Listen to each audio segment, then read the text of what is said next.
In today's video, we're going to be looking at a project that I started a few months ago, and honestly, I kind of forgot about the project.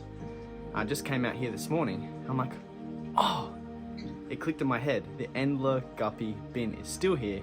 I literally haven't fed it. I haven't done any water changes. I've done nothing. I've just left the bin there, and the results are actually really interesting. Whoa, spiders webs.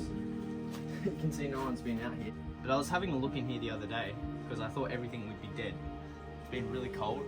The outside room temperature's gone down to like 8 degrees Celsius, and I haven't done a water change. You can see the water levels dropped about that much, and I haven't fed anything in here either. And it's not particularly mosquito season, so I expected everything to be dead, but it's quite the opposite. So you can see in here, if we get rid of these spiders webs,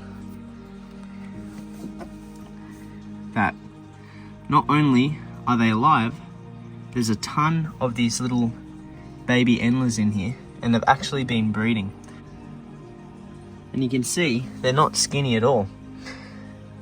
But if you look around, you can't really see any mosquito larvae or anything in this box. So it's quite interesting. The idea actually worked. And I know I said that I was going to be feeding these guys, but I went away and I forgot to tell the carer to feed these ones.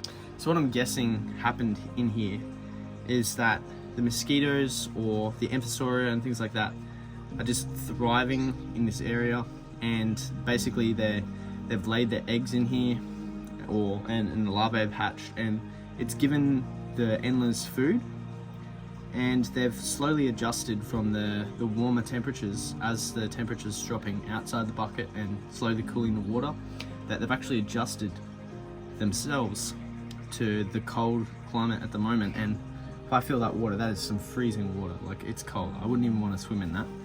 Maybe I would. Kind of nice, actually. So basically, they've been eating bugs and little things in the water and surviving in the cold water. And we've actually got our endlers breeding in here. So it's super cool.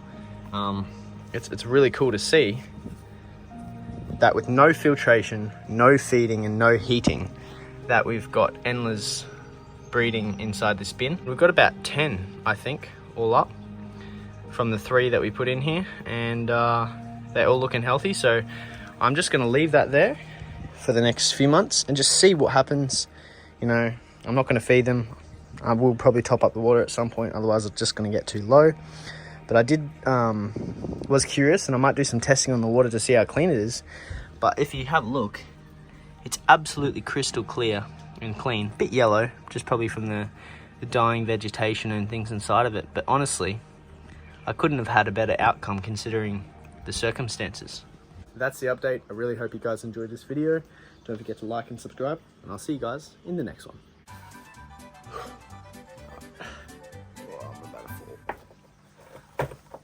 Is this even recording?